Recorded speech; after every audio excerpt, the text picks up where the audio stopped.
Today,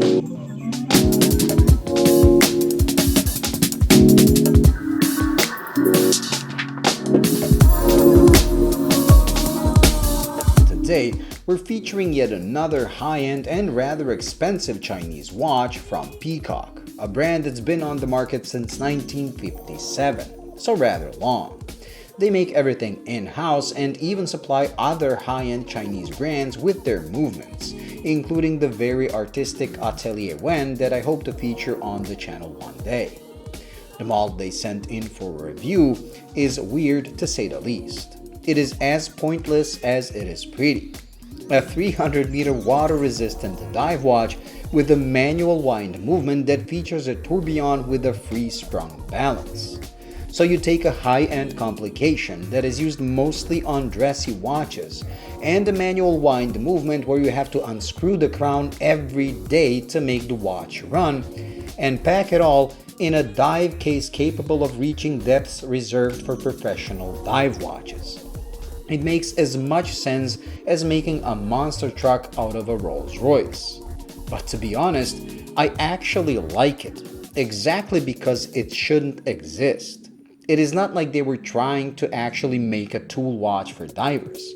It's more like they wanted to show off by making something nobody in their right mind would think of creating. That kind of lunacy deserves respect.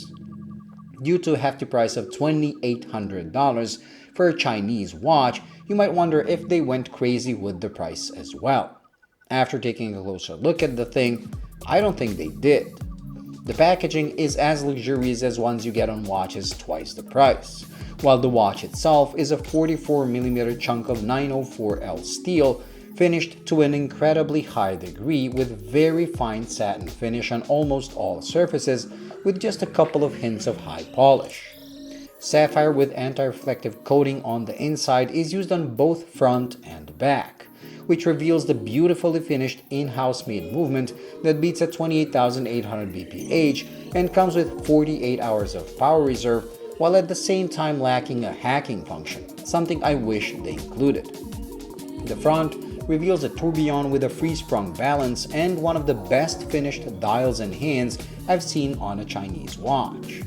The sapphire bezel has a 50 fathoms look to it and works really well with the watch, and the only downside I found was quite a lot of backplay. Despite that, it aligns perfectly and the clicks themselves feel really good. You just have to remember to push the bezel back once you set it, to compensate for the mentioned backplay.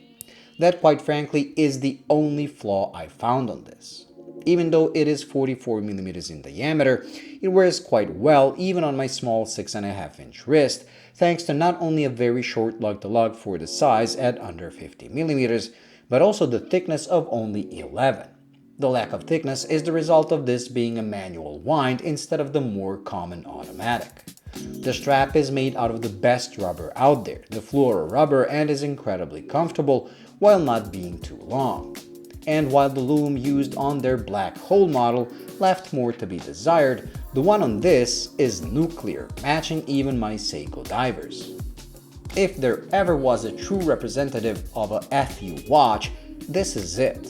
Not only do you show everyone you really don't give a crap by cashing out $2,800 for a Chinese watch, but the combination of a manual wind tourbillon in a diver's watch perfectly symbolizes today's world where they're mostly desk divers, worn with more care than full gold dress watches of the past, with owners losing their minds when they put a hairline scratch on a watch that was designed to be banged and scraped against rocks in the ocean.